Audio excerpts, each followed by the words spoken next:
Ang title ng share ko sa inyo ngayon ay Warning is Loving.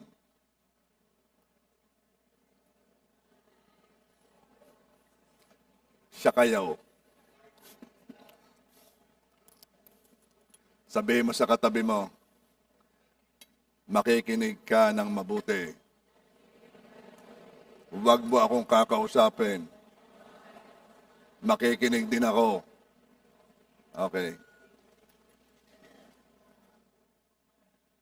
Ayaw nating maging judgmental. Kasi self-righteous ang dating nun eh. Parang ikaw ang magaling at sila hindi. Hindi natin para ipamata ang kasalanan ng iba. Ayaw natin ng role na yon, role ng Pariseo. Nandito tayo para sabihin, mahal sila ng Diyos. Bakit? Dahil ang pag-ibig ng Diyos ang magtutulak sa marami na lumapit sa Kanya at magsisi. Itong sabi ng Romans 2 verse 4. O hinahamak mo ang mga kayamanan ng Kanyang kabutihan, pagtitiis, pagtatyaga, na hindi mo nababatid ng kabutihan ng Diyos ang umaakay sa iyo sa pagsisisi? Pero again, parang sa law and grace, we must find our balance. Kapag sinabi mo sa mga hindi nananampalataya kay Jesus na mahal sila ng Diyos unconditionally, pag sinabi mo ito sa kanila, they might take it as God loves me whatever lifestyle I choose. That God loves me whatever I do. Kaya, we must find our balance eh. So, hindi rin tayo nandito para konsintihin ang mga namumuhay sa kasalanan. Kung mahal natin sila, wawarningan natin sila. Kaya ang title nito eh, Warning is Loving.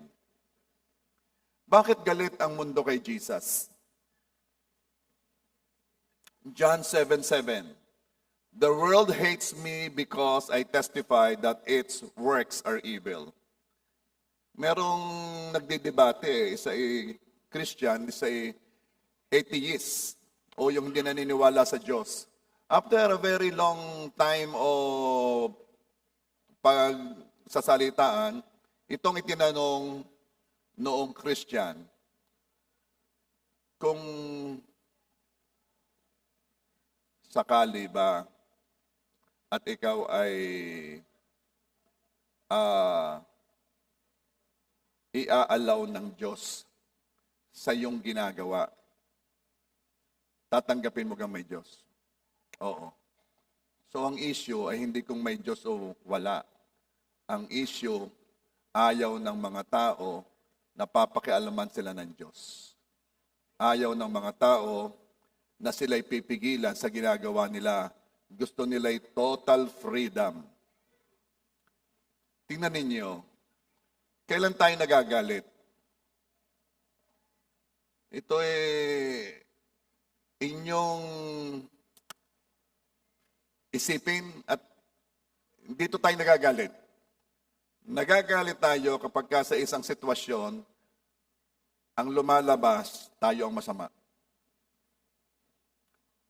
Offended ang mundo kay Jesus kasi pag narinig ang words ni Jesus, ay nakikita ng mundo na siya ay masama ang ginagawa. Tingnan ninyo, 1 Corinthians 6:9. Sa daming hindi tumanggap sa Panginoong Hesus dahil dito, sa daming lumayo sa Diyos dahil dito. 1 Corinthians 6:9. Hindi ba ninyo nalalaman na ang mga masasamang tao ay hindi nagmamana ng kaharian ng Diyos? Huwag kayong padaya. Ang mga mapakiapid, mga sumasamba sa Diyos-Diyosan, mga mangangalunya, mga binabae, mga nakikiapid sa kapwa lalaki. Tingnan ninyo, unang salpukan pa lamang sa verse na ito ay sinabi na agad na ang mga masasamang tao. Samantalang, kasi mula simulan, ayaw natin masasabihan tayo masamang tao. Pag sa isang pangyayari tayong lumabas na masama, humanda sila, ipagtatanggol natin ang ating sarili. Lalabas agad ang ating defense. And we will be on the fighting mode. Hindi, bakit ako ngayon? Bakit ako sinisisi? Bakit ganyan? Bakit ganyan? Ayaw natin tayo lalabas na masama. Pero maraming na-offend kay Jesus kasi nagte-testify siya o nagpapatotoo siya ng ginagawa natin ay masama. Itutuloy ko. 1 Corinthians 6 verse 10. Mga magnanakaw, masasakim, mga maglalasing. Nung sinulat ito, wala pang Shabu eh. So, dadagdag ko na. Mga adik, mga mapagmura, oh no. O ang mga manggagancho ay hindi magmamana ng kaharian ng Diyos. Sino naman ang lalapit sa Panginoong Hesus kapag ganito ang mga sinasabi? That's why the world hates Him because He testifies of its evil works. Nagte-testify siya na masamang ginagawa ng mundo. Kaya, para huwag magalit ang mundo, ano ang ginawa natin? Ang ginawa natin ay kung ano ang gustong marinig ng mundo. At kumilos tayo sa paraang ang mundo ay hindi totoong, ma-offend. Kaya tayo naging tolerant. O sa ating salita, konsentidor.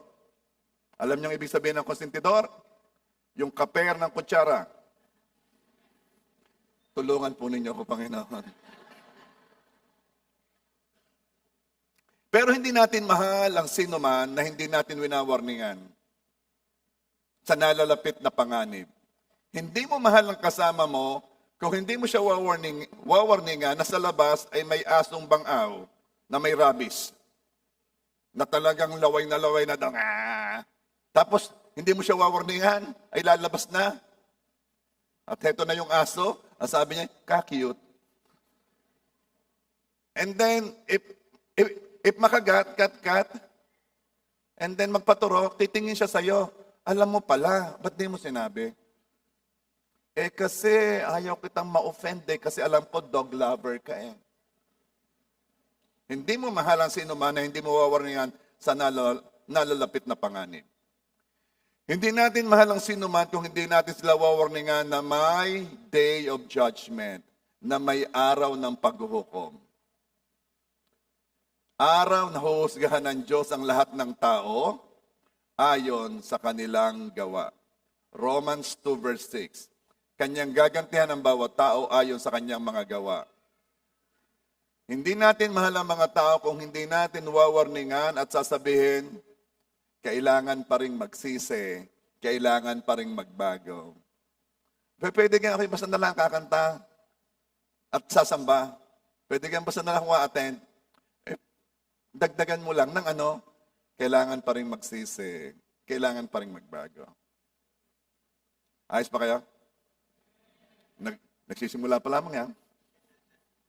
Kung ang isang tao ay mabuhay ng mahaba, which is yun ang gusto ng marami, yun pagka yung mga nagpapapray, anong gusto mo, yun maayos na nakatawan, healthy. Bottom line, mahabang buhay. Kung ang isang tao ay mabuhay ng mahaba, ito hindi nangangahulog ang pagpapala. Kung mabuhay ng mahaba pero patuloy na nagre-rebelde sa paghahari ng Diyos, siya ay nag-iipon lamang ng puot sa day of judgment. Nag-iipon lang siya ng galit ng Diyos. Romans 2 verse 5. Ngunit ayon sa iyong katigasan at pusong hindi nagsisisi, ay nagtitipon ka para sa iyong sarili ng puot sa araw ng kapuotan at pagpapahayag ng matuwid na paghuhukom ng Diyos. Ano ibig sabihin? Kapag ka naman humaba ang buhay mo at ang buhay naman buhay na pagre-rebelde sa Diyos, anong ginagawa mo? Ay di nag-iipon ka lang ng masasamang gawa. Ang lahat ng gawa ay huhusgahan at the day of judgment. Ay di dadami lamang huhusgahan sa iyo. By the way, hindi pare-pareho ang parusa sa hell ha. Hindi pare-pareho ang parusa sa impyerno. Hindi pagpunta doon ay pantay-pantay. Kasi hindi pare-pareho ang dami ng kasalanan. Ang ating Diyos ay Diyos na makatarungan. Dahil hindi pare-pareho ang dami ng kasalanan, hindi rin pare-pareho ang uri ng kasalanan. Kaya magkakaiba ang parusa sa hell. Alay, nasa impyerno na rin naman, no? Hindi, yun na rin. Abay, teka, iba't iba pa rin ang dusa dyan. Alam mo ba sabi ni Jesus kay Pilate, Pontius Pilate? John 19:11. Therefore, he who delivered me over to you has the greater sin. Si Jesus ang nagsasabi na merong greater sin. It means, merong mas mabigat at merong mas magaan na kasalanan. Bakit mahalaga yun? Pagpasensyahan nyo, tagbibinata. Bakit mahalaga yun? Kasi nga, hindi nga pantay-pantay ang parusa sa hell. Ang mga tao sa hell ay mananatili doon ng walang hanggan. Pero iba't iba pa ring intensity o level ng dusa ang mararanasan nila depende sa dami at tindi ng kasalanang ginawa. At ano pa? Depende rin sa nalalaman nila tungkol sa Diyos. Yung mga alam na at ginawa pa, iba pa rin ang parusa doon.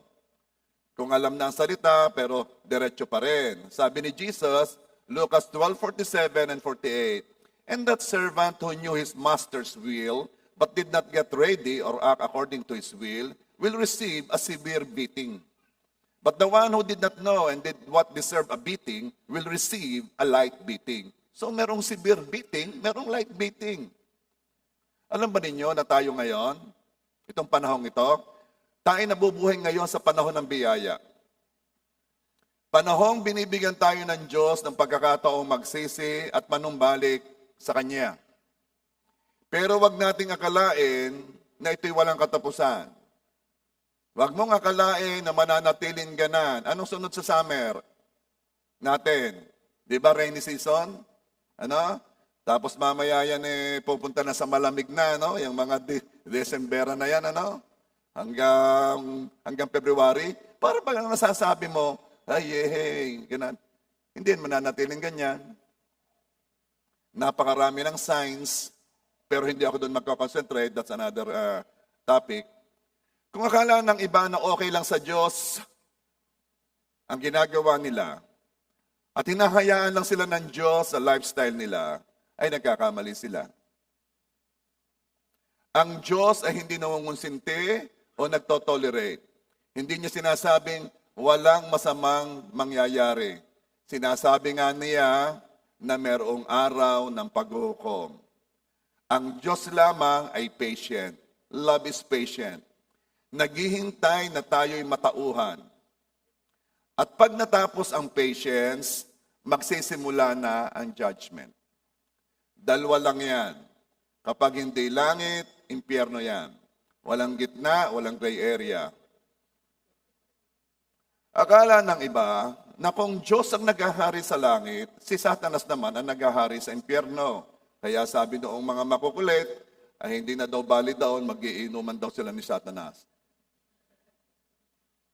Si Satanas ay itatapon sa lake of fire sa judgment day. Pero hindi para maghari sa impyerno, kundi para parusahan ng Diyos. Hindi siya ang hari doon. Siya'y isa sa mga paparusahan. At nakakasiguro ako sa kanya ang pinakamatinding parusa. Hindi si Satanas ang magpaparusa sa mga tao na dinala sa impyerno. Nung ito'y aking nalaman, ako'y medyo Bakit? Sino magpaparusa? Diyos ang magpaparusa sa lahat na pupunta doon. Hebrews 10:29. Gaano kabigat sa akala ninyo ang parusang nararapat sa taong humamak sa anak ng Diyos? Lumapastangan sa dugong nagpatibay sa tipan at nagpabanal sa Kanya at lumait sa mapagpalang espiritu. Gaano kabigat sa akala ninyo? Verse 30. Sapagkat kilala natin ang nagsabi, akin ang paghihiganti, ako ang magpaparusa. At siya rin ang nagsabi, hahatulan ng Panginoon ang kanyang bayan. Nagagamit natin itong verse na ito yung bang akin ang paghihiganti, ako magpaparusa. Vengeance is mine, saith the Lord. Ginagamit natin yan, halimbawa kapag mayroong ng api sa atin, kapag siya, bahala na ang Diyos sa iyo. Parang ibig natin sabihin, ang Diyos ang gaganti. Alam mo bang mali yun? Tayo kasi nasa panahon ng biyaya. Kapag may nanakit sa iyo, huwag mo sabihan ng Diyos na ang bahala sa iyo. Huwag mo sabihan ng ganyan. Pag may nanakit sa iyo, ipag-pray mo, Lord, don't charge this sin against him. Tuladin mo si Stephen, habang binabato, Lord, huwag mong i-charge ang kasalanan ito laban sa kanila. Tutumulat tayo sa Panginoong Hesus habang nakapako, Lord, forgive them. Lord, forgive them, for they know not what they do. Alam mo bang ang modelong binigay sa atin ay ganon? Ang modelong binigay sa atin ay hindi yung, bahala na ang Panginoon sa inyo. Bahala na ang Diyos. Alam mo yung salitang iyon, ang akala mo ay napakaganda at ikaw ay pinagpapaubaya mo sa Diyos. Pero alam ko at alam natin na behind that words, gusto nating, Lord, ganti mo ako. Vengeance is mine. Nasabi mo ikaw maghihiganti. Pero itong verse na ito hindi doon gagamitin. Ang verse na ito ay ginamit sa Day of Judgment. Itong verse na ito ay ginamit sa pahuli na talagang ang paghihiganti sa Diyos, ang parusa ay sa Kanya. Pero ngayon, pag may nanakit sa iyo, pag-pray mo. Malimit yung mga yan, hindi nakakakilala sa Panginoon. Ang una, may pag-pray, Lord, magpakilala ka sa Kanya. Are you there? Heto ngayon, babasahin ko sa inyo. Hebrews 10:31. Kakilakilabot ang mahulog sa kamay ng Diyos na buhay.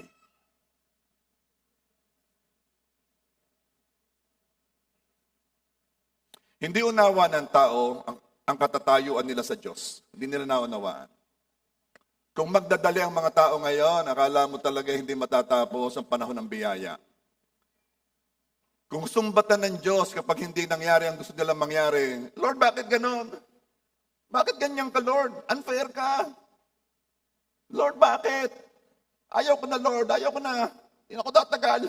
Ba? Pag hindi natanggap ang gusto niyang tanggapin,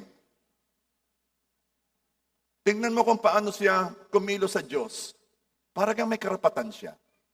Sa halip ng makita yung biyaya ng Diyos, ang nakikita yung pagkukulang daw ng Diyos sa Kanya. Ang akala niya, obligasyon siya ng Diyos na pagpalain, kahit anumang gawin niya. Alam mo, kapag pinili mo ang tama, na hindi lagi na kaagad aayos ang buhay mo. May pinayuhan kasi ako. Ang payo ko sa kanya, umalis ka sa iyong kabit, bumalik ka sa iyong asawa. Pero para mangyari yon, magre-resign siya sa trabaho. Dahil nasa trabaho ang kabit. Bakit kayo, pag mga ganyan ang kwento, kayo talaga nakikinig? Gusto yung malaman ng mga sunod, ano? Okay. Alam ninyo, lalo't yan ay nagsisimula pa lang. Walang masaya sa kasalanan. Yan ang deception ng kaaway masaya ang kasalanan. Masarap ang kasalanan. Alam mo ba kung bakit yung laman ay gustong-gustong ikay magkasala? Yung flesh? Kasi hindi naman yan pupunta sa langit Hihilahin ka niyan na pababa. Mabalik ako doon sa istorya at alam kung hinihintay niyo ang pangyayari.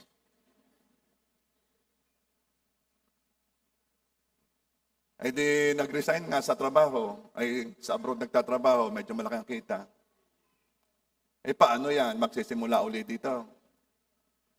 Ay din medyo namumroblema. At itong mga nararamdaman niya, bakit nung pinili ko ang tama, akala ko'y mag-aayos ang buhay ko, lalo akong nahirapan. Ako'y nasisisi ng mga tao, ba't ka nag-resign? Ikaw gay, wala sa tamang takbo ng isip.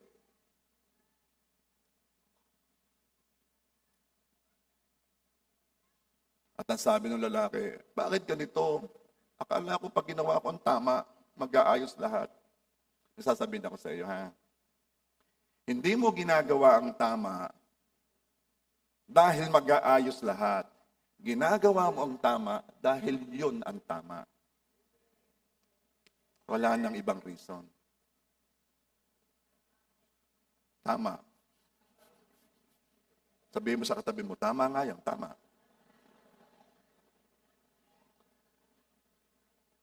Isipin ninyo kung pag laging ang pinili natin ay tama, may papatak na 100,000 piso. Oops! Pag tama, Kaya nga tayo nasa mundong ito ito'y panahon ng testingan. Napakadaling mahalin ng Diyos kung bawat desisyon mong tama ay mayroon agad reward. O, kita mo, ang aking napili tama, pinagpala ako ni Lord. Napakadaling magdesisyon kasi bawat tama ay mayroong bigay. Di ganun. Minsan ang tama ay hindi maganda ang nangyayari o ang nagiging resulta sa simula. At ikay magtataka, ba't ka ginanagawa ko pa? Ipagtatapat ko o hindi? Pag pinagtapat ko, nako, gulo. Pero pinili mo ang tama at ikaw ang naapektuhan at sasabihin mo, ba't ko ginawa yun? Ba't ko pa ginawa yun? Pero itong sasabihin ko, itong sagot, ginawa mo yun, ginawa mo ang tama kasi, ito hindi nasagot Ginawa ko ang tama kasi yun ang, sino nagsasabi itong ginawa ko ang tama kasi pag ginawa ko iyon, ako yayaman? Ginawa ko ang tama kasi pag ginawa ko iyon, ay babait ang asawa ko. Lahat ng tama ay gawin mo, di ba bago galing niya? Mapera hipuin ng Diyos. Kaya di pa naman tapos. So, hindi obligasyon ng Diyos na pagpalain ikaw kahit anumang ang gawin mo.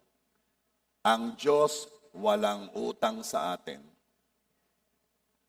Bakit po? Ano po ibig sabihin mo? Kasi pag mayroong utang siya, may karapatan kang mag-demand Ay Lord, sa dami kong nasiran ngayong araw na ito.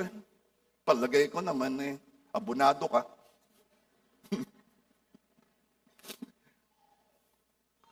Kung Diyos man ay may kinahabagan, wala siyang nakitang dahilan sa kinahabagan niya. Itong problema sa kinahabagan, ang akala niya siya espesyal. Yun talagang mafe-feel niya. I feel so special. Pero may sasabihin ako sa iyo, walang nakita ang Diyos sa iyong kakaiba nung ikaw ay biniyayaan. Wala. Siya lang ang nagpasya noon. Kaya nga ang tawag ay biyaya, hindi ka karapat dapat tumanggap. So don't feel so high, I'm favorite. No. Dapat ang feeling mo, Lord, salamat sa Diyos. Napakabuti mo. Alam kong hindi ako karapat dapat tumanggap dito, pero binigyan mo ako, salamat. Wala, sa Kanya pa rin ang papuri. Wala sa iyo, walang nakitang maganda sa iyo. Para wag mawala ang essence ng biyaya. Ang biyaya is not about you. Ang biyaya o ang habag is about Him. Tungkol lang yun sa Diyos. Are you there?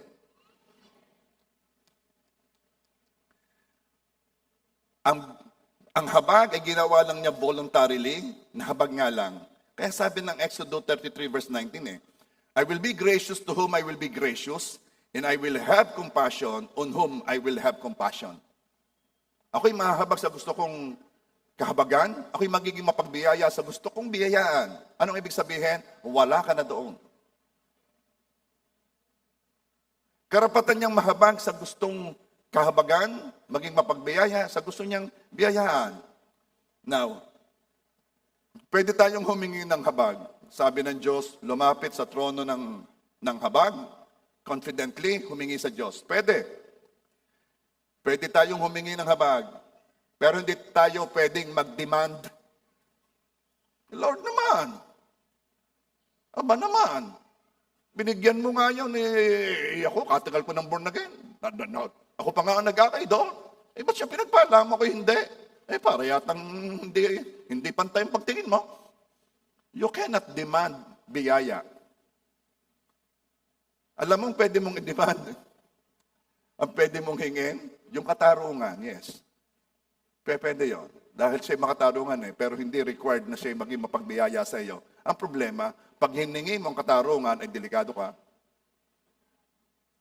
Kung may kinahabagan siya kasi gusto lang niya, uulitin ko, tayo ngayon ay nasa panahon ng biyaya.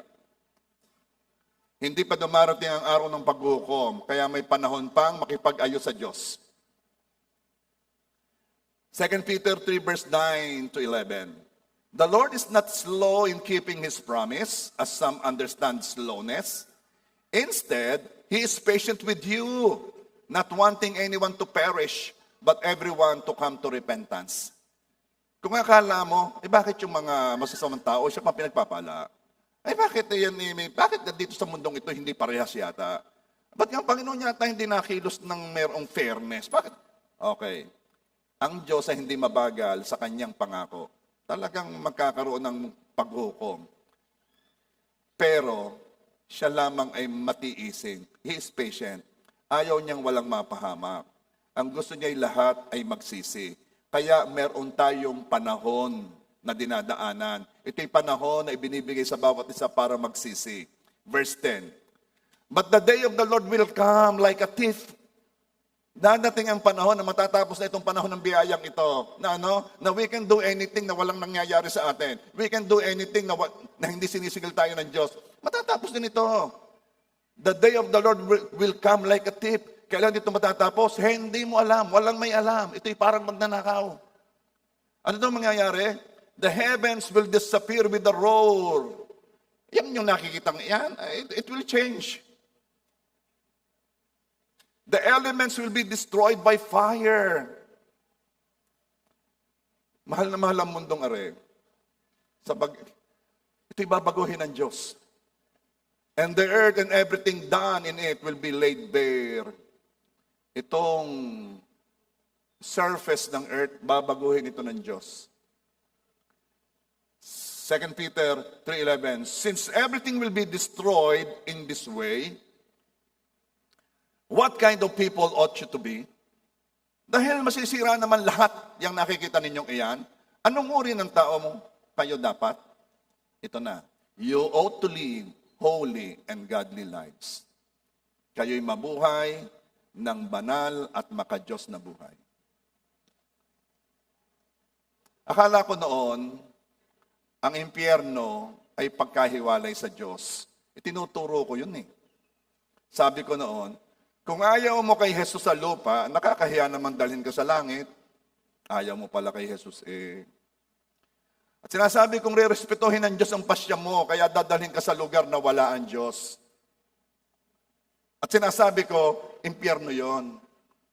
Pero oo nga, ang hell ay separation from His kindness and His love. Pero hindi complete separation from God. Bakit? Dahil ang Diyos mismo ang magpaparusa sa mga tao na nasa hell. Itong sinabi sa Revelation sa mga taong magpapatatak ng 666 kapag dumating na yung Antichrist, Itong sabi ng Revelation 14 verse 10. He also will drink the wine of God's wrath, poured full strength into the cup of His anger, and he will be tormented with fire and sulfur. Itong gusto kong bigyan ng diin. I-describe lamang ang gagawin na parusa Pero ang parusa ay ginagawa in the presence of the holy angels and in the presence of the Lamb. Paparusahan sa impyerno sa harapan ng mga anghel at sa harapan ni Hesus Kristo. Ang Panginoon Diyos ay nasa impyerno, pero hindi siya nandoon para maging compassionate, para maging mapagbiyaya, para maging maawain. Nandoon siya para magparusa. I don't preach this. I don't always preach this. Pero naisip ko, warning is loving. Ano naman kung kayo gumaling sa sakit? Alam ko namang marami ditong tatanggap na kagalingan as we go on. Ang dami nagpatotoo sa akin. Sa messenger na gumaling. Ang dami nagpapatotoo na tumanggap ng pagpapala. Actually, may nakahanda sana akong yung video, pero sabi ko, hindi pa akma sa aking topic. Ano naman kung kayo ay magkaayos ang inyong mga relasyon? Ano ka naman kung matanggap ninyo ang marami ninyong hinihingi? Kung sa pahuli ay hindi ka sigurado kung tinanggap mo ka ng totohanan ng Panginoong Hesus. Paano po ba nalalaman talaga, Pastor, kung tinanggap ang Panginoong Hesus? Ganito yon. Makikita mo ang bunga. Nakikita ang puno sa bunga. Nakikita mo kung totoo mo tinanggap ang Panginoong Hesus, kung may nangyayaring lumalabas na bunga sa iyo. Ano po yung bunga? Nababago ka. Napakahirap na isang taong tumanggap sa isang Diyos, tinanggap si Jesus sa kanyang puso, na walang lumabas na pagbabago. Napakahirap. Napakahirap ng isang Diyos doon, isang deity, isang banal na Diyos ay nasa puso mo at hindi maapektuhan ang gawa mo. Napakahirap noon. Napakahirap pigilan ng kabanalang yang lumabas. So kung kaya yan hindi lumalabas, tanungin mo sarili mo, meron ba sa loob? Tinanggap mo bang Panginoong Hesus?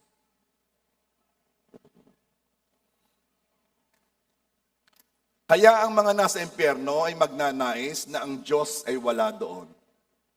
Sipin mo, pag tayo nandito, Lord, let me feel you, let me know your presence. Gusto kitang maramdaman, gusto ko makita ang pagkilos mo. Sa impyerno, ayaw ng mga tao doon na nandoon ang Diyos. Bakit? Dahil Diyos ang magpaparusa sa kanila. Yes, nasa impyerno ang Diyos. At dahil katarungan ang pundasyon ng kanyang trono, ang galit ay ibubuhos ng Diyos para maipakita ang kanyang banal na katarungan.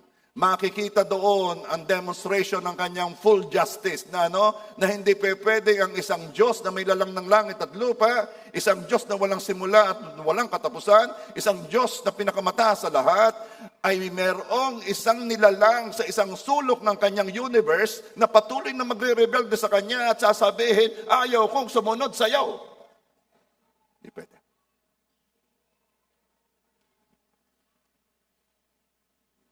Bakit dadalhin ng Diyos ang tao sa impyerno, Pastor, nang walang hanggan? Dahil lamang sa isang kasalanan. Bakit? Kasi hindi natin nauunawaan ang bigat ng kasalanan. Lahat ng kasalanan ay galing sa pagre-rebelde sa Diyos. Lahat tayo ay may konsensya. Alam natin na hindi tayo dapat gumawa ng masama. Alam natin yon, di ka? Alam mo ba, sabi ng iba, paano ho yung hindi nakilala ang Panginoong Hesus, hindi nakarinig? Lagi ko sinasabi, merong konsensyang mga tao, may nakasulat diyan. Ano ho ngayon? Paano ho yung mga kanibal? Kinakain ng mga tao. Hindi naman ho nila alam na masama yun. Pinanganak sila, yun ho ang pangulam. Pero alam mo ba, kahit ang mga kanibal, alam nila na hindi pwedeng kainin ang kamag-anak.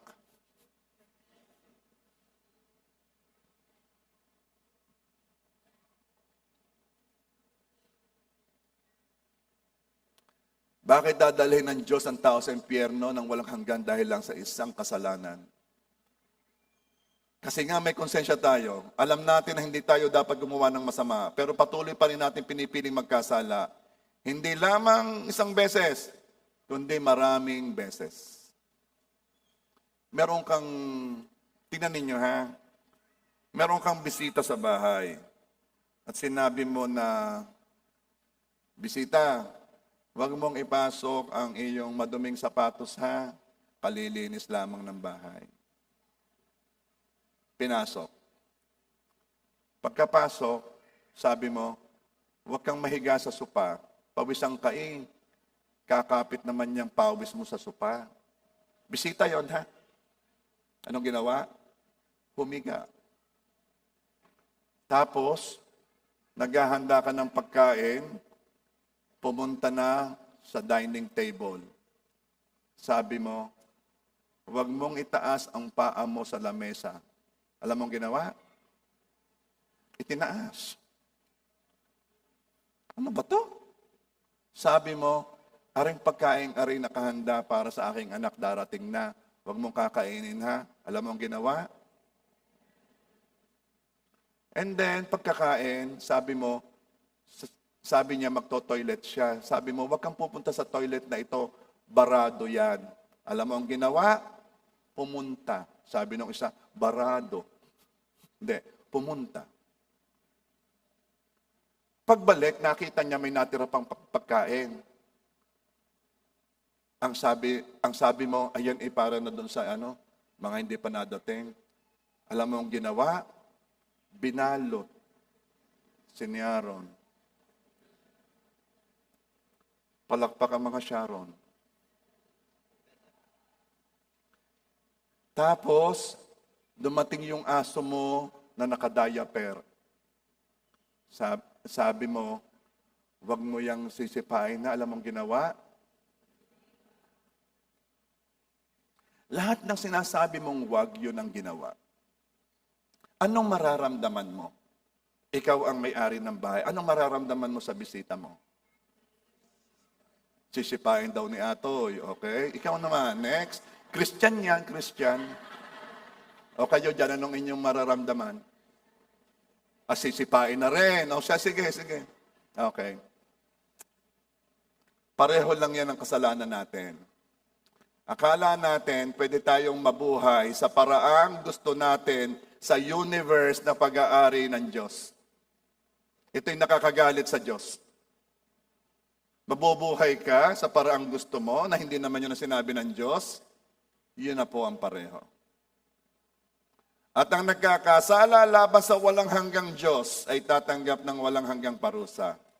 Sabi ng iba, ay pagdurusahan lamang ng mga namatay sa impyerno, ang init ng impyerno, ang dusa doon, pagdurusahan lamang ng ilang panahon, pero eventually, mawawala na rin ang hell. Merong isang sekta na yun ang itinuturo. Na ano daw? Mawawala. Annihilation. Ibig sabihin ng mga ilang mga panahon, pagdudusahan tapos mawawala ng lahat. It's not biblical. Wala sa Bible yon. Pero, yung uncle ko, nung siya'y nabubuhay, sabi sa akin, ako'y naniniwala ng mga tao hindi parurusahan ng walang hanggan.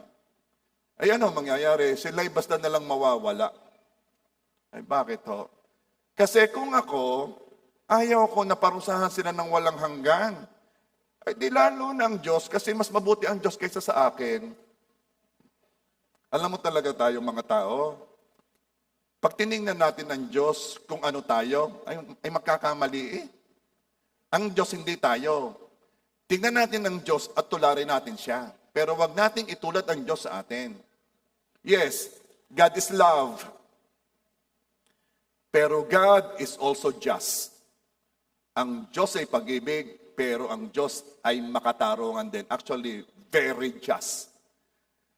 Mas gustong paniwalaan ng mga tao na ang hell ay mawawala dahil ang thinking nila ay hindi fair kung parurusahan ng Diyos ng walang hanggan ang taong hindi naman nagkasala ng walang hanggan. Ang pagkakasala ko naman ay sa loob lamang ng 60 taon, bakit naman ang parusa ay walang hanggan? Bakit hindi equal ang punishment sa crime? Bakit ang parusa ay walang katapusan? Very unfair naman yan. Well, hindi ang dami o ang tindi ng kasalanan ang nagpasya ng kaparusahan.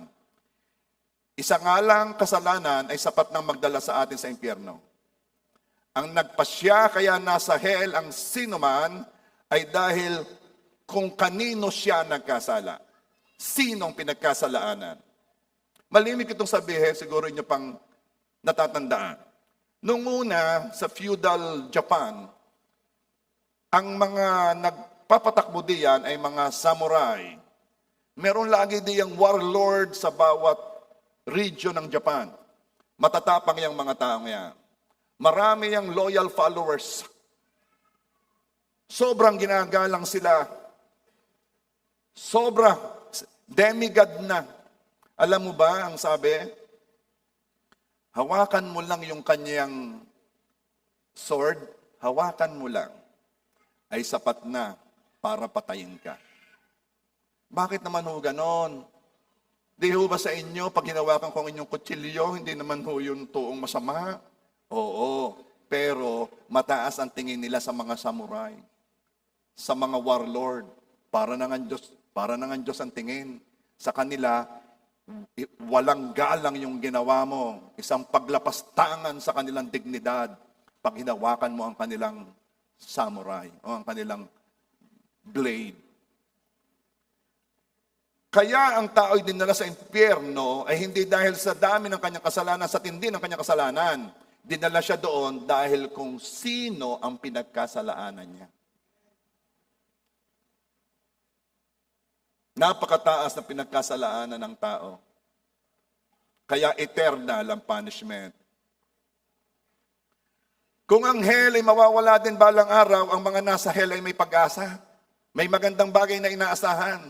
Pero ang impyerno po'y lugar na walang pag-asa. Yan ang unang nararamdaman ng mga tao doon. Hopeless, hopeless, no hope. At kapag sinabing mawawala din ito, ay parang pinapagaan ang dusang mararanasan. Kung mawawala rin ang hell, wala nang dahilang lumapit kay Jesus at humingi ng tawad kasi mawawala din naman ang parusa. Pag pinababa ang punishment sa kasalanan, pinabababa na rin ang kaluwalhatian ng pinagkasalaan ng Diyos. Anong ibig sabihin?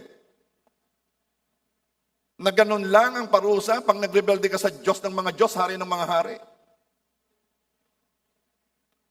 Pinapababa mo ang gospel na yung kamatayan ng Panginoong Hesus ay ganun lamang.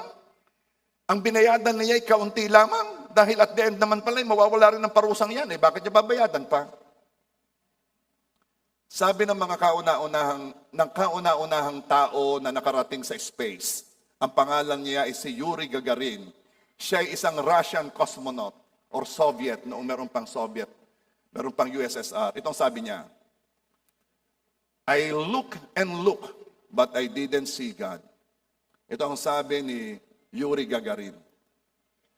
Ang kauna-unahang tao nakarating sa space, nakaikot. Galing ako sa space, hindi ko nakita ang Diyos.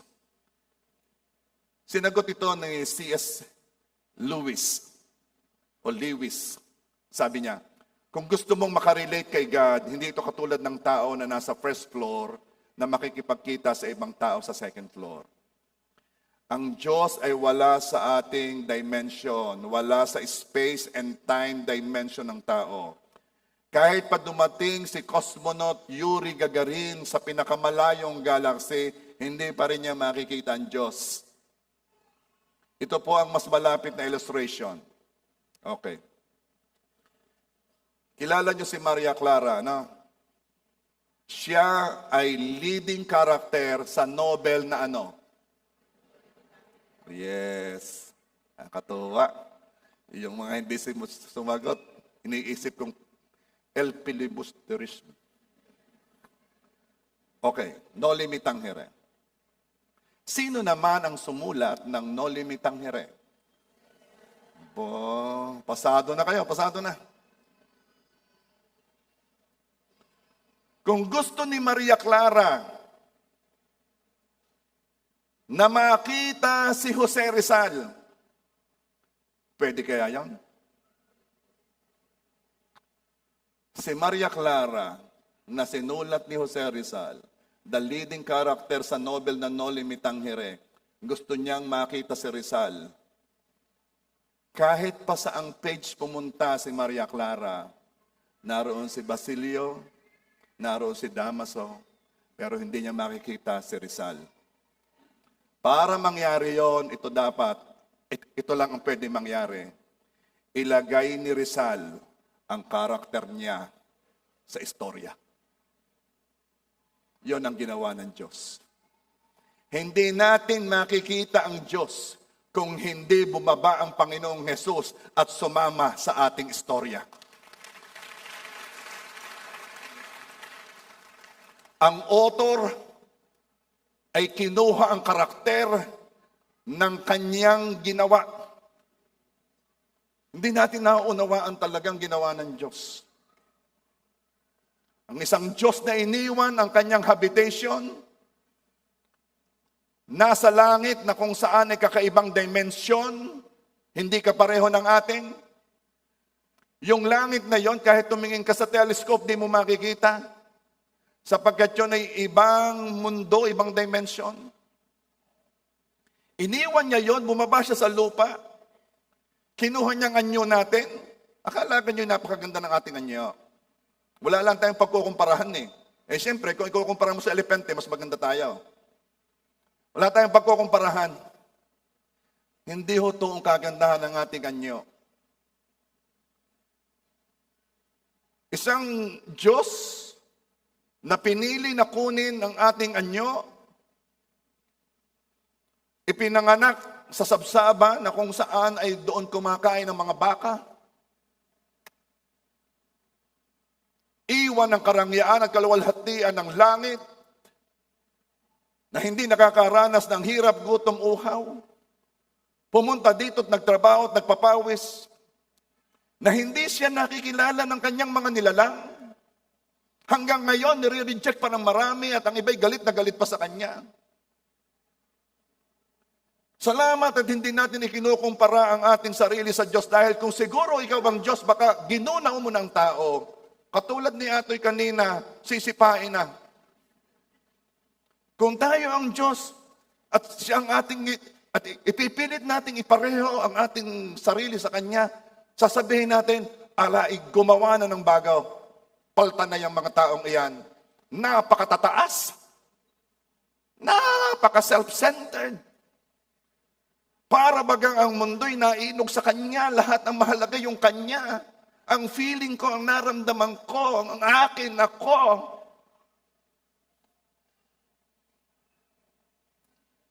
Imposibleng makarelate ang tao sa Diyos, maliban ang Diyos ay magkatawang tao at sumama sa dimension ng space and time o istorya ng mga tao. Nung nandito si Jesus, hindi marunong magbigay ang tao ng karangalan sa Diyos. Hindi kilala ang Diyos. Sabi, bakit po noong dumating ang Panginoong Jesus, siya'y dumating bilang isang sanggol sa sabsaban? Ba't hindi siya dumating na bilang isang Diyos? Patay tayo.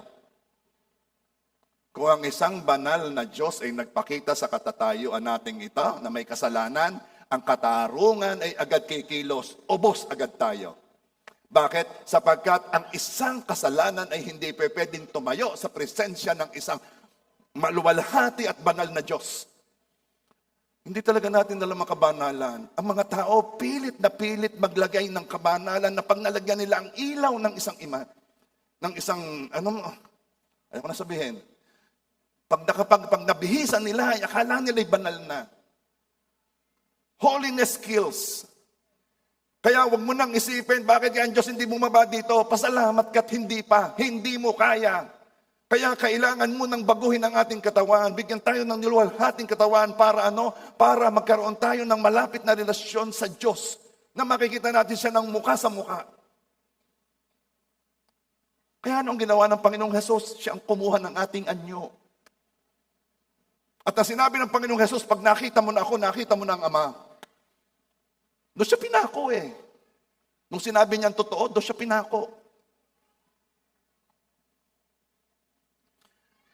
Bata pa, pinagtangkaan na siyang patayin.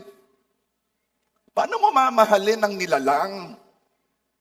Kung ikaw ay nagpunta dito para makilala ka at unang salpukan pa lamang ay gusto mo nang patayin ang iyong Diyos.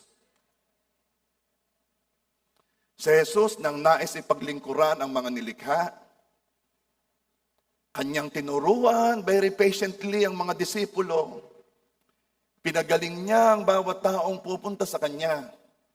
Pinalaya niya ang mga inaalihan ng masamang espiritu. Pinakain niya ang libu-libong nagugutom.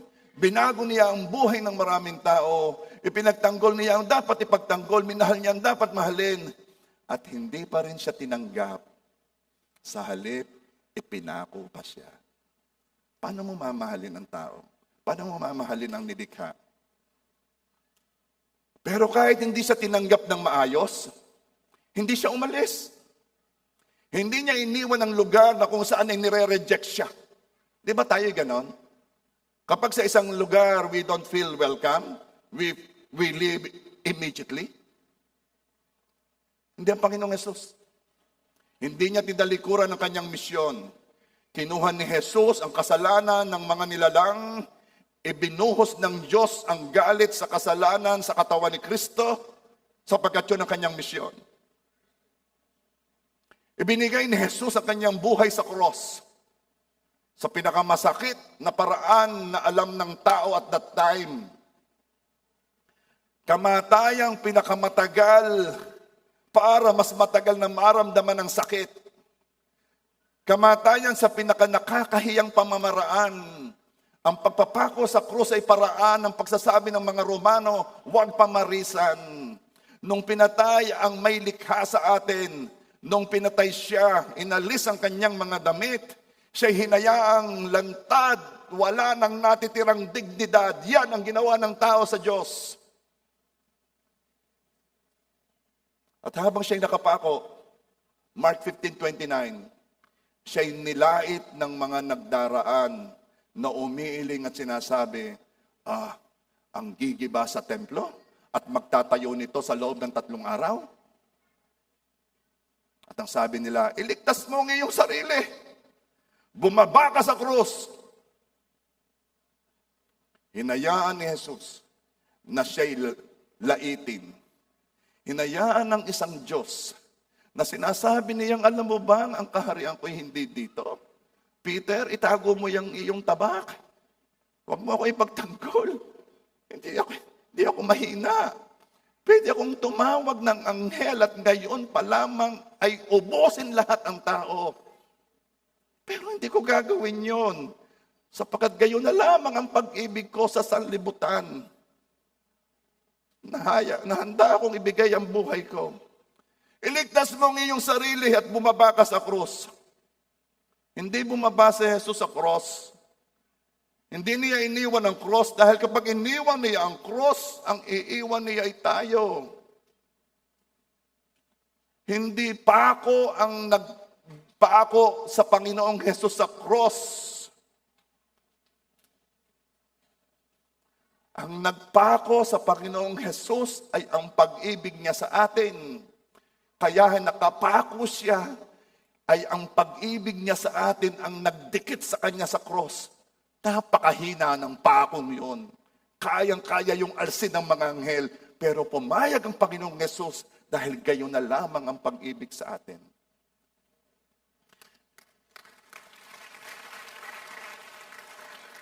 Kapag siya'y bumaba, tayo ang ipapako. Tayo ang magbabayad ng parusa. Sabi nila, napakatindi naman ho ng parusa ng impyerno. Bakit naman ho napakatindi?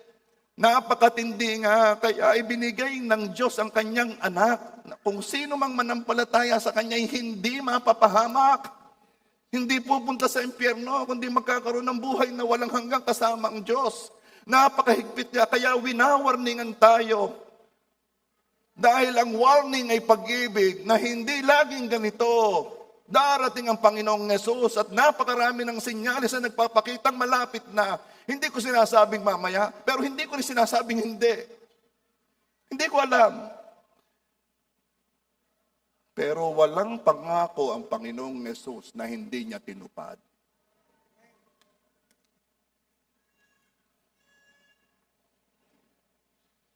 Hindi niya iniligtas ang kanyang sarili dahil kapag iniligtas niya ang kanyang sarili, tayo mapapahamak. Hindi iiwan ng Diyos ang mga tao. Ang pako na ginamit upang ipako si Jesus sa cross ay ibang uri ng pako. Ito'y pag-ibig niya sa Ama, pag-ibig niya sa atin. Ang pag-ibig niyang pumigil sa Kanya na huwag bumaba sa cross. Ipagpatuloy ang hirap at ang dusa hanggang mapunuan ang hinihiling na katarungan at katuwiran ng Diyos. May hinihiling ang katarungan ng Diyos para ang kaluwalhatian ng Diyos ay hindi mabawasan. At ang sabi ng katarungan, ang kabayaran sa kasalanan ay kamatayan. And I am telling you,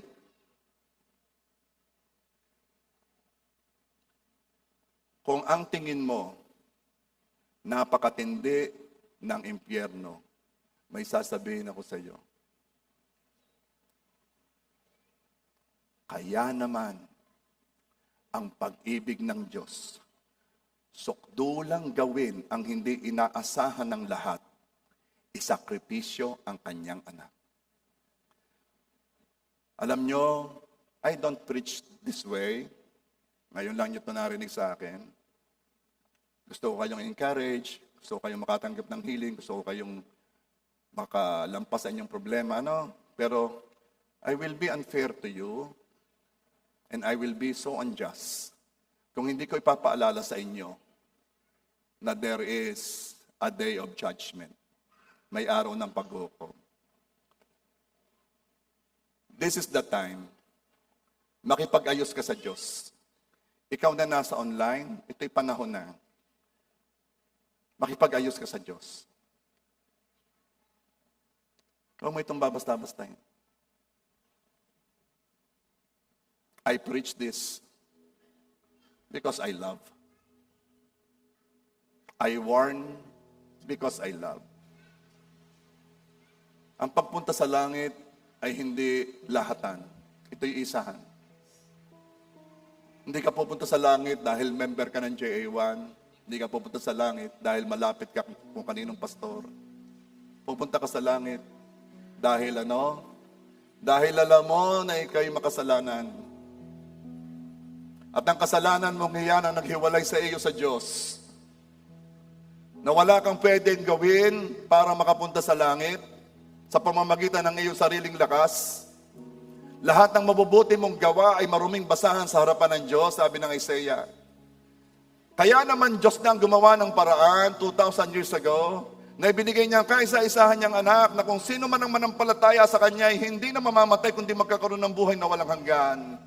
Ipinadala ng Diyos Ama ang Kanyang kaisa-isahang anak, walang iba kundi ang Panginoong Hesus.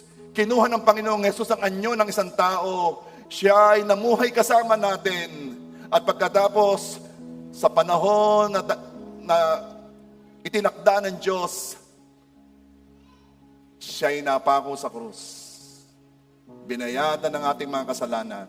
Kinuha ang kasalanan mo, kinuha ang kasalanan mo, kinuha ang kasalanan nating lahat. Inilagay ng Diyos sa katawan ng kanyang bugtong na anak nung siya'y nakapako sa krus. At habang nakapako ang Panginoong Hesus, ibinuhos ng Diyos ang kanyang katarungan. Ibinuhos ng Diyos Ama ang kanyang galit sa Panginoong Hesus sa kasalanang kinuha sa atin. Bakit?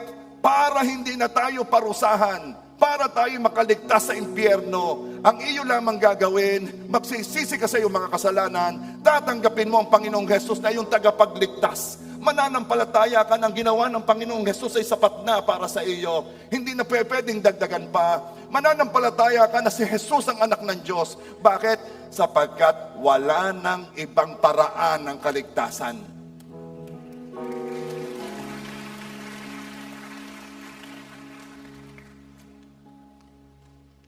Alam nyo,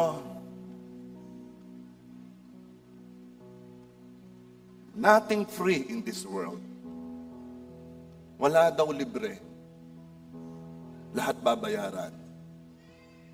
Ang mga kasalanang ginagawa ng mga tao na hindi nagtiwala sa Panginoong Hesus bilang tagapagligtas, babayaran niya yan sa impyerno. Meron lamang isang libre. Ano yon? Ito ang libre. Ang kaligtasan ng taong nanampalataya sa Panginoong Hesus. Siya'y isasama ng Panginoong Hesus. Libre. Wala kang binayadan. Wala kang ginawa para matanggap yon. Libre.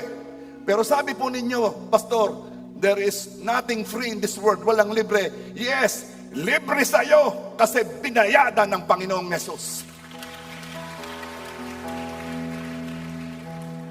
Kung sinasabi mo na napakatindi ng parusa ng impyerno, sadya yun para maunawaan mo kung gaano katindi ang ginawa ng Diyos sa'yo, kung saan ka iniligtas. At alam mo, kailangan maraming makaalam nito. Kailangan maraming makabatid nito. Bawasan nyo ng tao ang lake of fire pagdating ng araw. Bawasan ninyo. Share ninyo ng gospel ang bawat kakilala ninyo. Ipag-pray ninyo, gawin ninyo lahat, gastusan ninyo, buhusan ninyo ng panahon, gawin ninyo lahat sapagkat napakatindi ng nakasalalay dito. Ang inyong mga mahal sa buhay, huwag kayong papayag na hindi makakakilala sa Panginoon. Huwag dumating ang panahon na meron titingin sa iyo habang ikaw ay papunta sa langit, sila ay papunta sa impyerno at titingin sa iyo at sasabihin, bakit di mo sinabi? Huwag dumating ang araw na sasabihin mo, nahiya ako. Huwag dumating ang araw na ikay titingnan at takanta ka sa iyo, bakit di mo ko winarningan? Alam mo eh. And then sasabihin mo, pasensya na, nahiya ako. Huwag mangyari. Huwag mangyari. Kung gusto mong makasiguro na ikay anak ng Diyos, kung gusto mong makasiguro na ikaw ay tagalangit, tumayo ka, tayo mananalangin. Ikaw na nasa online, gawin mo ito ng totoo sa iyong puso. Narinig mo ang gospel. Narinig mo na ikaw ay walang magagawa para pumunta sa langit. Narinig mo ang katotohanan. Hindi ka kayang iligtas ng relihiyon. Hindi ka kayang iligtas ng mabubuting gawa. Walang relihiyong napako sa krus. Walang relihiyong nagbayad ng kasalanan mo. Hindi ka kayang iligtas ng mga tao. Lahat ng tao ay nangangailangan din ng kaligtasan. Hindi ka kayang iligtas ng mga nagtayo ng relihiyon. Sila man ay mamamatay din. Kailangan nila ng tagapagligtas. Iisa lamang ang tatawagin mo ngayon. Ang Panginoong Jesus, ang bugtong na anak ng Diyos, na siyang ipinadala ng Diyos upang bayadan ang kasalanan mo. Ang Panginoong Jesus na namatay at pagkatatlong araw ay nabuhay na maguli sapagkat tinanggap ng Diyos ang alay na dugo ng Panginoong Jesus bilang kabayaran sa iyong kasalanan. Siya tatanggapin mo. Sabihin natin, O aking Ama, ako po'y makasalanan. Hindi lang po ako nagkasala. Hindi lang po ako nagkamali, ako'y makasalanan. Hindi ko kayang iligtas ang sarili ko. Walang mabubuting gawa ang mag-aalis ng kasalanan ko. Tanging ang ginawa ng Panginoong Jesus sa krus. Patawad po, Ama, sa lahat kong kasalanan. Panginoong Jesus, narinig ko po na binayadan ninyo mga kasalanan ko.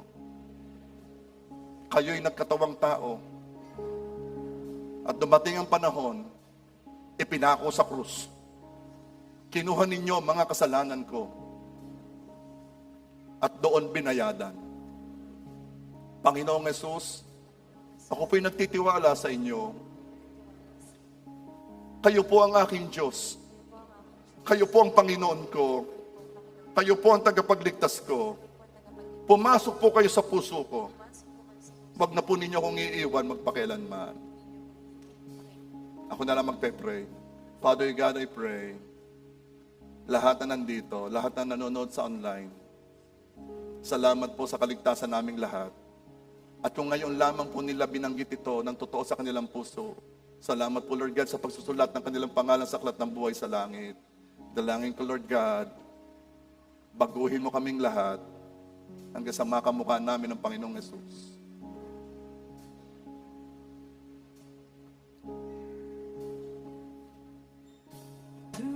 Praise to the Lord, to the Lamb, to the King of heaven.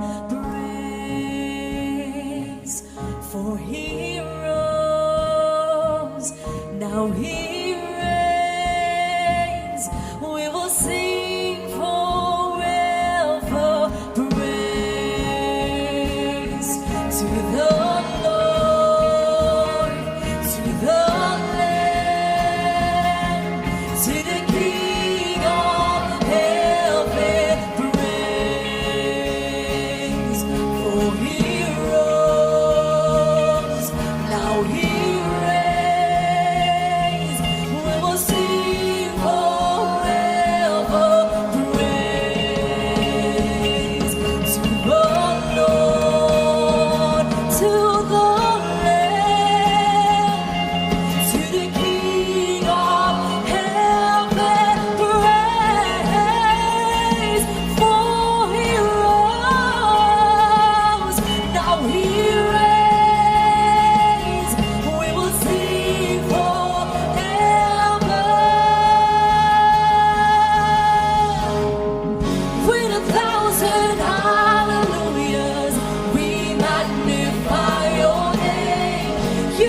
alone deserve the glory, the honor and the praise.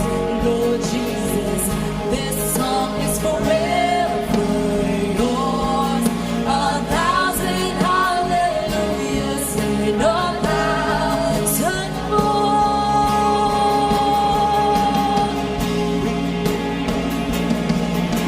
Oh, we praise your name.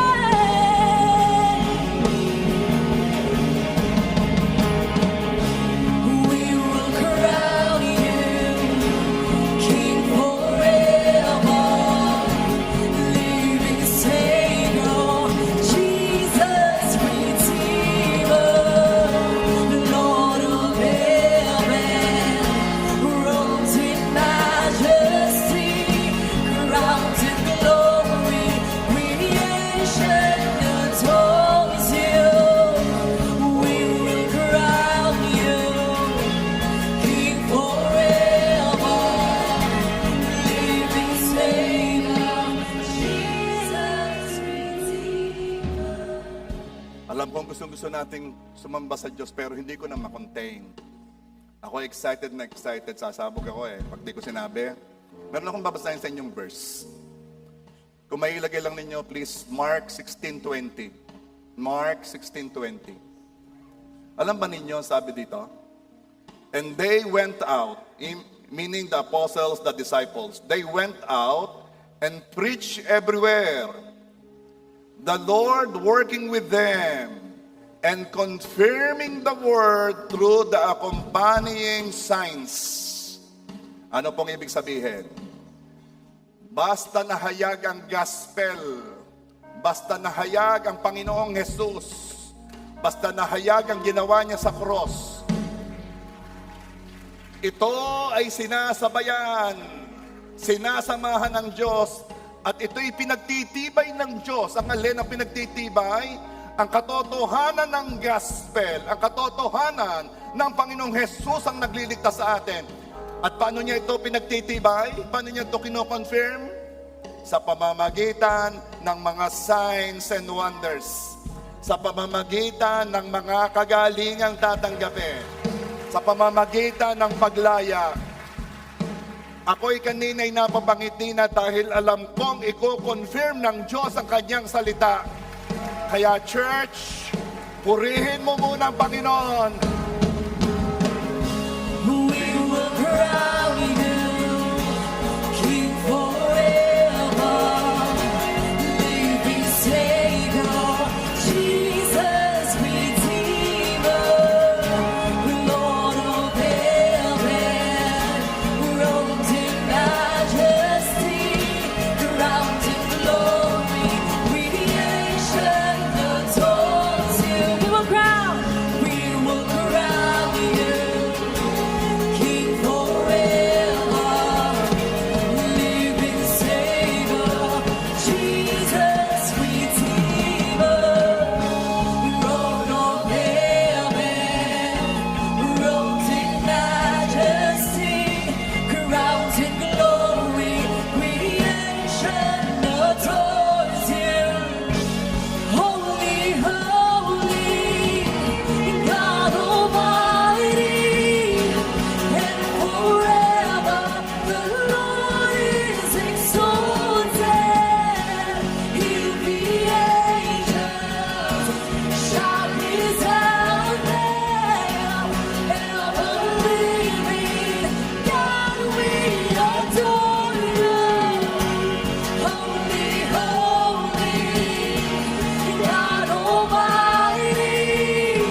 Dumadaloy na ang kagalingan.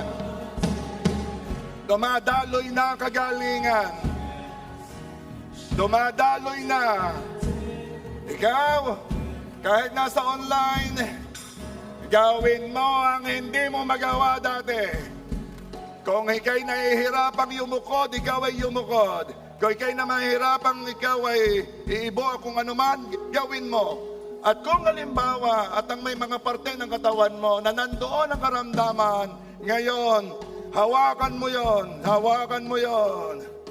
At habang pinupuri natin ang Diyos, tanggapin mo ang kagalingan. Holy, holy, God Almighty, and forever the Lord is exalted. Hear the angels shout His anthem, and holy, God we adore You. Blow! Holy, holy, Blow! God Almighty, and forever the Lord is exalted. Hear the angels shout His anthem, ever living God, we adore You. Holy, holy, God Almighty, and forever the Lord is exalted. Hear the angels shout His anthem, ever living. Taas mo ang kamay mo. No, may tatawagin ako lang. May tatawagin ako. Ikaw na may nakita sa iyong doktor at ito ay nakita sa kidney. Taas lang ang kamay yung may nakita sa kidney. Taas ang kamay. Saan? Taas ang kamay. Kidney ha. Huwag kayong magtataas kung hindi. Punta kayo dito. Sa una, bilis. May right side. Right side. Kidney. Sige. Kidney.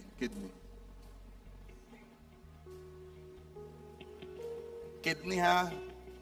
May nakita ang doktor sa kidney. Huwag kayong pupunta kung hindi iyon. Okay?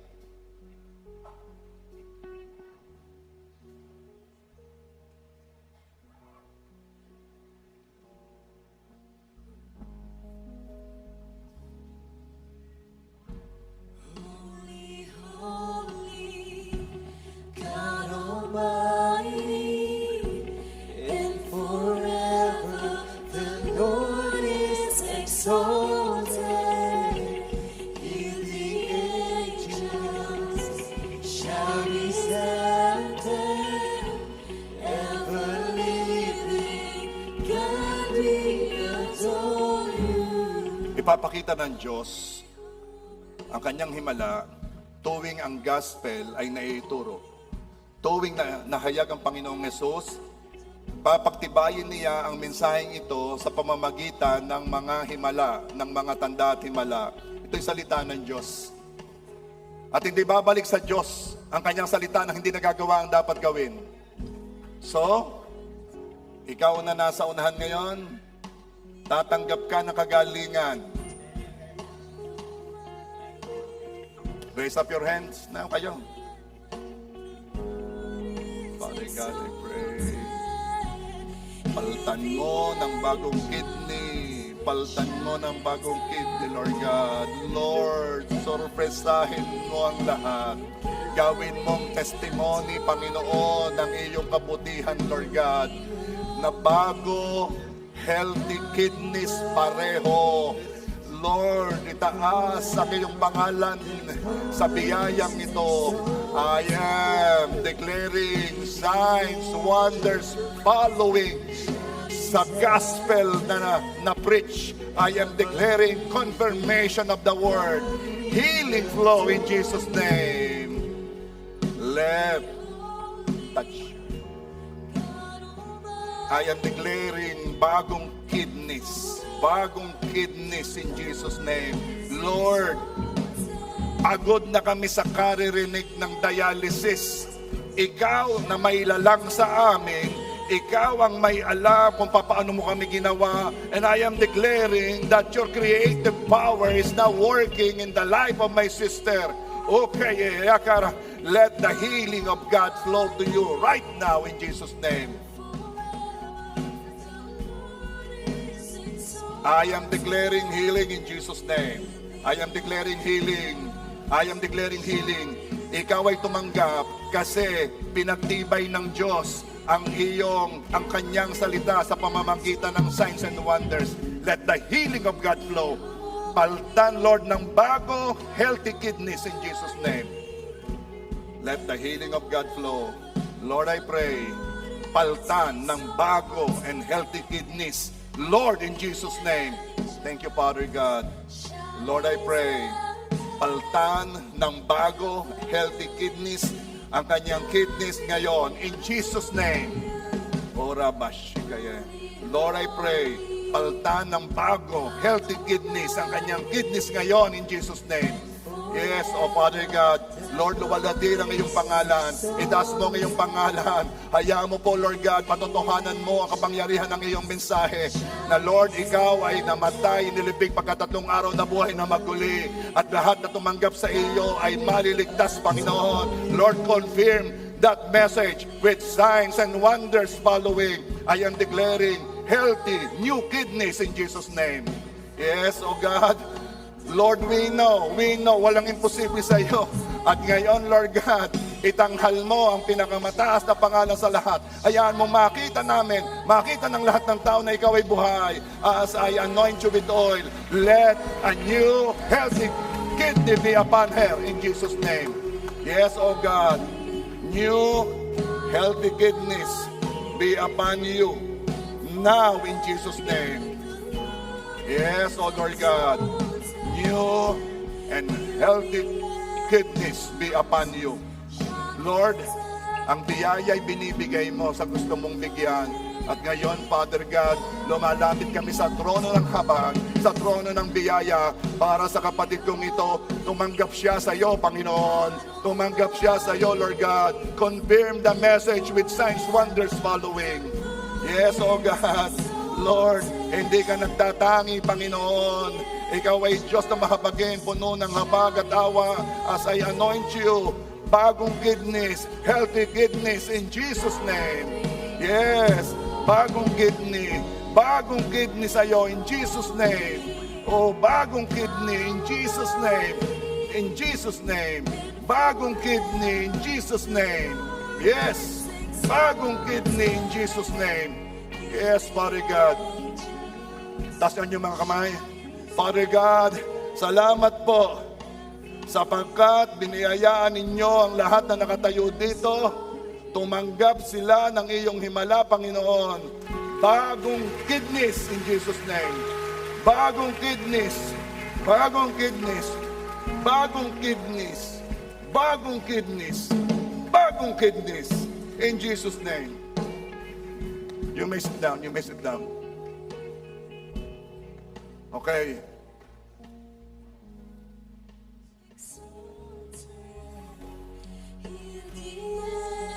Signs, wonders, following.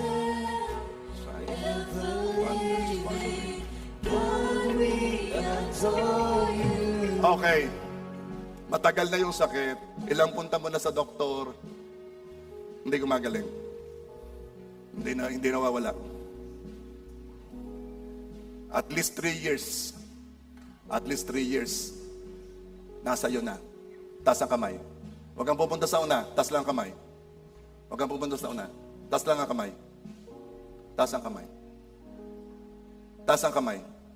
At least 3 taon nasa iyo, hindi maalis-alis. Okay?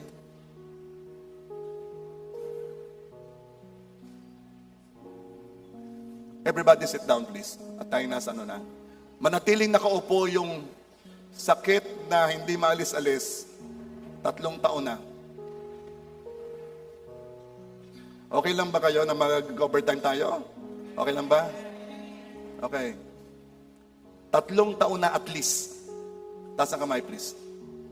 Okay. Makikitayo.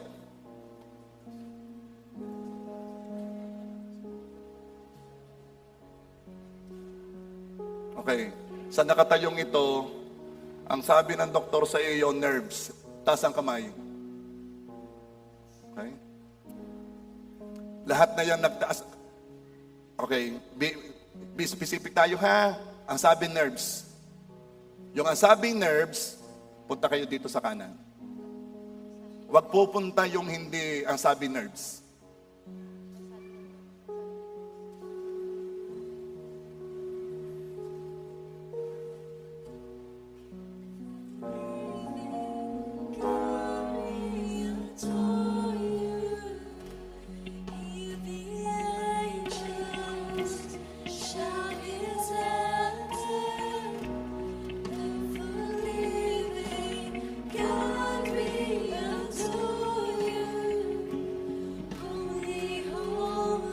Okay.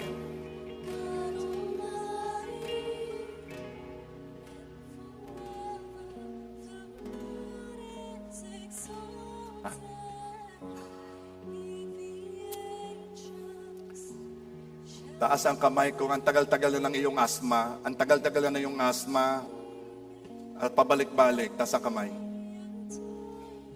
Tayo kayo. Asmang pabalik-balik. Tayo kayo. Ba't ako'y nagtataka? Ako'y nagpapatayo. Pag pinapunta ko dito, ang dami. Pero hindi naman marami ang nakatayo. Alam niyo, pag ako may sinasabi, bawat pagkilos ninyo, kilos na ng pananampalataya yon. Okay?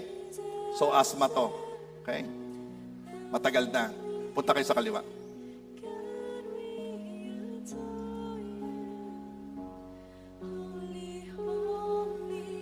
Okay?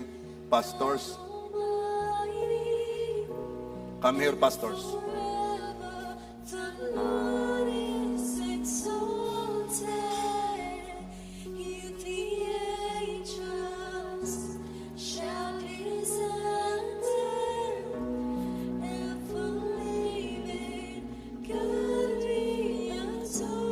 Pastors, please come here.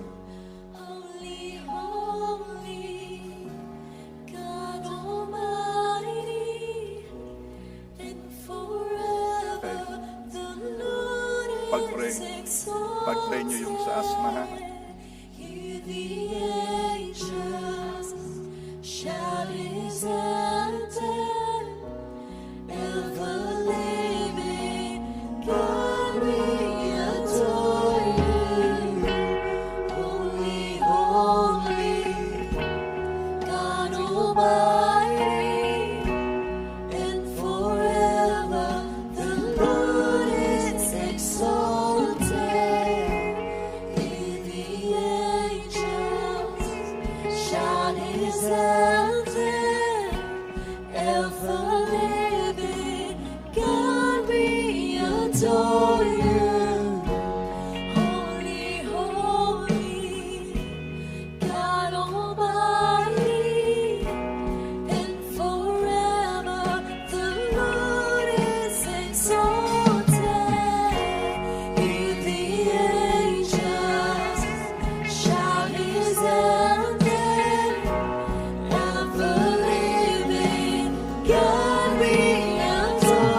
Almighty, and forever the Lord is exalted.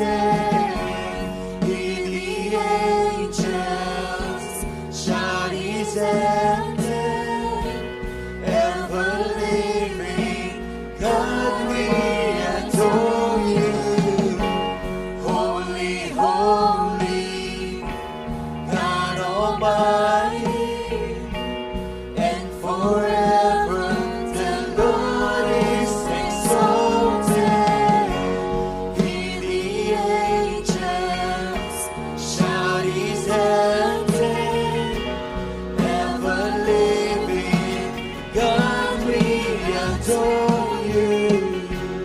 Holy, holy, God Almighty, and forever the Lord is exalted. In the angels shout his anthem, ever living God, we adore you. Holy, holy, God Almighty, and forever the Lord is exalted. In the angels shout his anthem, ever living God, we adore you. Holy, holy, God Almighty, and forever the Lord is exalted. In the angels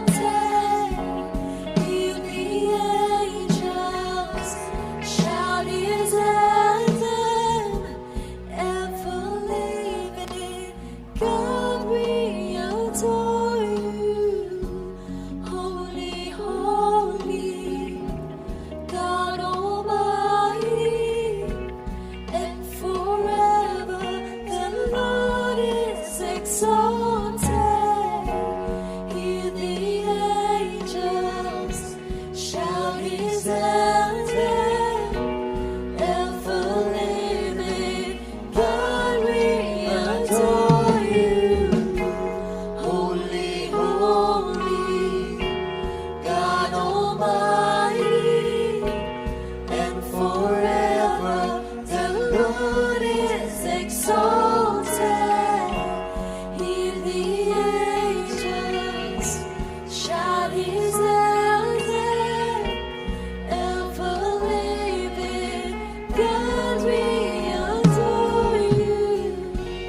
Holy, holy, God Almighty. Praise God, praise God.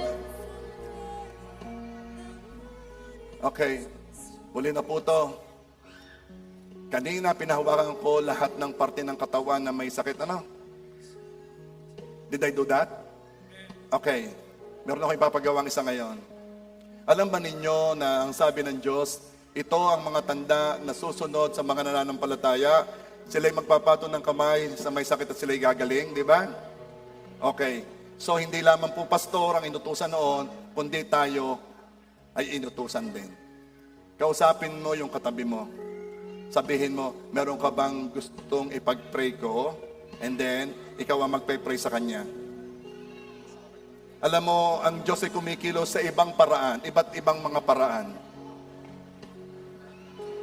Merong gagawin ng Diyos habang ikaw ang ginagamit. Amen ba? So, meron ka na ba nakausap? Sige, ang gagawin mong pagpipray sa Kanya, ay ikaw ay magdideklara, magsasabi ka ng kagalingan doon sa sinabi niya na kailangan ng kagalingan. Ikaw ang magpe-pray, okay? Okay? So, sige. Pray sa katabi. Pray sa katabi. Ipag-pray mo ang katabi mo. Lalo't nahingi ng kagalingan yan. Sige.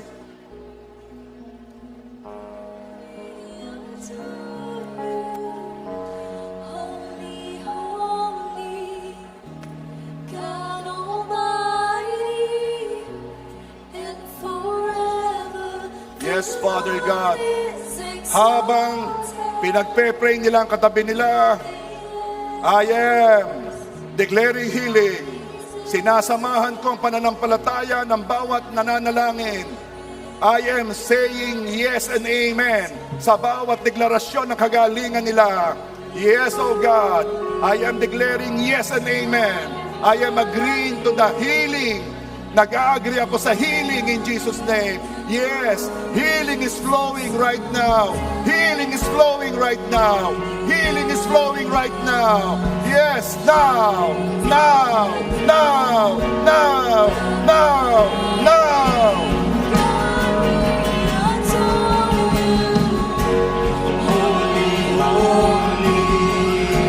Yes, yes, flow, flow, flow, flow, flow.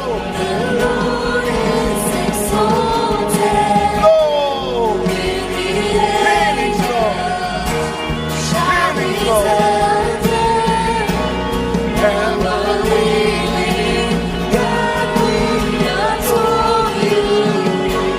holy, holy, God Almighty, and forever the Lord is exalted. Hear the angels shout His anthem. Ever living God, we adore You. isa pa sa mga signs and wonders ay kalayaan. Yung pong nakikita ninyo na nagre-react, sila po'y lumalaya, ano? Sila po'y pagpe-pray. Pastor, pwede bang pakisamahan? Ipag-pray ninyo doon sa likodan. Go, go. So, okay.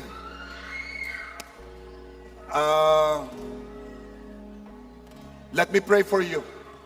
Let me pray for you. Kung gusto po ninyo magpa-undergo ng deliverance, kayo po ay magpa-schedule, ano po, para magawa po natin ang may kayusan. Okay? Just talk with the pastors at kayo po ay pagpe-pray ng deliverance. Lalo na kayo may naramdamang kakaiba. Okay? Okay, let me pray for you. Ay, di pa ako patigilin. Now, come on, mag-declare tayo ng deliverance ngayon. Come on. Mas deliverance tayo. Mas deliverance tayo. Mas deliverance tayo. May mga sakit karamdaman na ito'y galing sa gawa ng kaaway. Ngayon, kapag yan ay galing sa gawa ng kaaway, merong karga, instant healing ka sa iyong paglayang yan. Okay? Pastors at saka life group leader, kaya be ready. Pag may nag-react, puntahan na ninyo. Tsak may magre-react yan. Okay? Sige.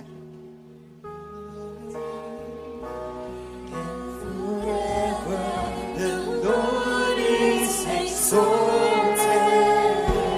Hear the angels shout His anthem. Ever living God, we adore You. Holy, holy. Come on, stand up, stand up. God Almighty, Worship the King. Worship the King. Worship the the King. Lord is exalted. Hear the angels shout His anthem. Ever living God, we adore You. Holy, holy, God Almighty, and forever the Lord is exalted. Hear the angels shout His anthem. Ever living God, we adore You. Lahat ng gawa ng kaaway sa kalagitnaan ito, kahit sa online, lahat ng gawa ng kaaway, in Jesus' name, I am rebuking you right now. I am rebuking you right now. Inuutusan ko ikaw, labas. Labas. Labas. Labas. Ikaw na matagal na diyan, hindi mo makakayanan ang presensya ng Diyos. Where God is, there is deliverance. Where God is, there is freedom. Greater is He that is in me than he that's in the world. And if God be for me, who could be against me? For God has given me the power to tread on serpents and scorpions and all the powers of the enemy. Now, lahat ng gawa ng kaaway, in Jesus' name, pinapalayas ko ikaw. Labas. Labas. Labas. Labas. Labas. Pagbilang ko ng 3, ikaw ay lalabas. 1, 2, 3. Labas! Labas! Labas! Labas! Puntahan ninyo, life group leader. Puntahan nyo, pastor. Yes. Now. Okay. Concentrate on your deliverance. Lahat ng mga nagdulot ng sakit sa ulo at ito ay galing sa karga, inuutosan ko, labas. Lahat na ang dinadalay migraine, headaches, inuutosan ko, labas. Now. Now. Lahat na ang dinadala ay pananakit ng likod, inuutosan ko ikaw, labas. Lahat na espiritu, kaluluwa na ang dalay pananakit ng likod, labas, labas, labas, labas. In Jesus' name. Lahat na ang dalang sakit ay ang sakit sa liig. May bukol ka sa liig. At ito'y cause ng gawa ng kaaway. Ito'y gawa ng espiritu. Kulam, witchcraft, inuutosan kita, labas. Now! Now! Lahat ng bukol, lahat ng bukol, lahat ng bukol, labas. Labas. Lahat ng bukol, labas. May bukol ka sa dibdib, labas. Labas. May bukol ka sa iyong waist, tagiliran, labas. In Jesus' name. In Jesus' name. In Jesus' name. Okay. Taas po ang kamay.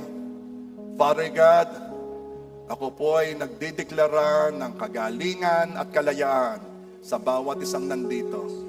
Thank you, Father God. I cover each one, even the family, with the most precious blood of Jesus. No weapon formed against you shall prosper in Jesus' name. And every tongue that rise against you, thou shalt condemn. Father God, ingatan din ang buong pamilya, ingatan ang hanap buhay, ingatan ang sasakyan. Thank you, Lord. In Jesus' name we pray. Amen.